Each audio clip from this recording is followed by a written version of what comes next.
నువ్వు నా ఫ్రెండ్ కదా, నువ్వు వేరే వాళ్ళతోటి మాట్లాడొద్దు అని అంటారు. ఇప్పుడు ఇందాక నేను మిమ్మల్ని అడిగిన క్వశ్చనే, ఇక్కడ కృష్ణుడిని పూజించే టైంలో లేదు నేను శివయ్యను పూజిస్తాను అని శివయ్యను పూజిస్తే కృష్ణుడికి ఏమైనా కోపం వస్తుందంటారా?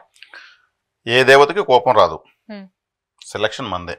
ఓకే, దేవతలు నా దగ్గర రాలేదు, నన్ను పలకరించలేదు అనేటువంటి వాళ్ళు ఏం ఫీల్ అవ్వరు. మనకు అనుకూల దేవతకి వెళ్తే అనుకూలత వస్తుంది, ప్రతికూల దేవత దగ్గరికి వెళ్తే మనకు ప్రతికూలత వస్తుంది. అంటే ఏమీ జరగదు. ప్రతికూల దేవత మనకు చెడ్డ చేయదు, అసలు ఏమీ ఇవ్వదు. అక్కడ మనకేం బ్యాలెన్స్ లేదు.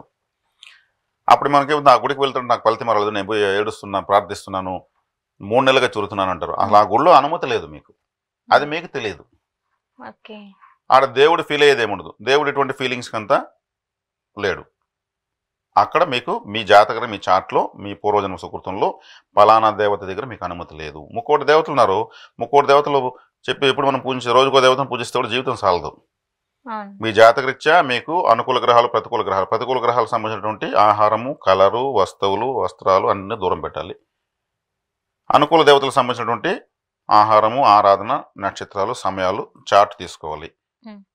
మన జాతక చక్రం సంబంధించి సక్సెస్ఫుల్ చార్ట్ రాసి పెట్టుకుంటే చాలు. వాటిని క్యాలెండర్లో అండర్లైన్ చేసుకుని ఆ సమయంలో ఆరాధిస్తే చాలు. ఒకవేళ ఆరాధించలేకపోతే వచ్చే నష్టమేమి లేదు, ఇంకొక నెల మళ్ళీ వస్తున్నప్పుడు చేసుకోవచ్చు. మన మీద పగబట్టి కోపగించుకునేంత చీప్ మెంటాలిటీ భగవంతుడికి ఉందని మనం అనుకుంటే అది మనకు తెలియనితనమే అవుతుంది. మనం వెళ్ళినప్పుడు మనకు మంచి జరుగుతుంది. ఓకే, ఇందాక మీరు అన్నట్టు ఎన్ని రోజులు వెళ్ళినా కానీ ఎలాంటి ఫలితం ఉండట్లేదు అని అంటే ఆ గుడిలో అనుమతి లేదు అని అన్నారు.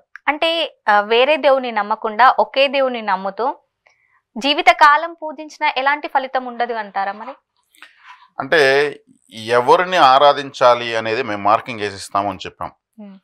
అది వాళ్ళకి తెలియకుండా నిన్నే నమ్ముకున్నాను జీవితంలో. ఉదాహరణకు గురుగ్రహం బాధకాధిపతిగా ఉంటుంది, గురుగ్రహం వైనాశకంలో ఉంటుంది, గురుగ్రహం నిర్జీవమై ఉంటుంది, గురుగ్రహం ఇంకేదో వక్రించో నీచబడే ఉంటుంది.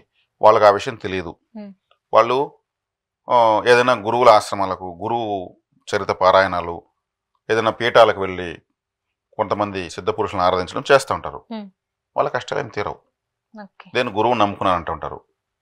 గురు దత్తాత్రేయ, దక్షిణామూర్తి లాంటి గొప్ప దేవతలను ఆరాధిస్తూ ఉంటారు. వీళ్ళకి గురువు వ్యతిరేకం, అక్కడ అనుమతి లేదు, కానీ వెళ్తుంటారు, వీళ్ళకి ఫలితాలు రావు. మా దగ్గర జాతకాలు చూసుకున్న వాళ్ళకి నేను గురువు వ్యతిరేకం ఉన్న వాళ్ళకి చెప్తాను, మీరు ఈ విధమైనటువంటి పరంపరలో ఉన్నటువంటి దేవతలను ఆరాధించకూడదంటే, అయ్యో నేను అక్కడే అదే పూజిస్తున్నానండి అంటారు.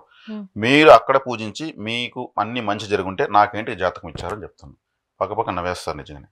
నిజమే గురుగారు, మాకు బాగుంటే మీకు ఎందుకు ఇస్తాం, బాగలేకపోతేనే కదా ఇస్తారు, కష్టాలు తీరాలని కదా తెలుసుకున్నాను కదా.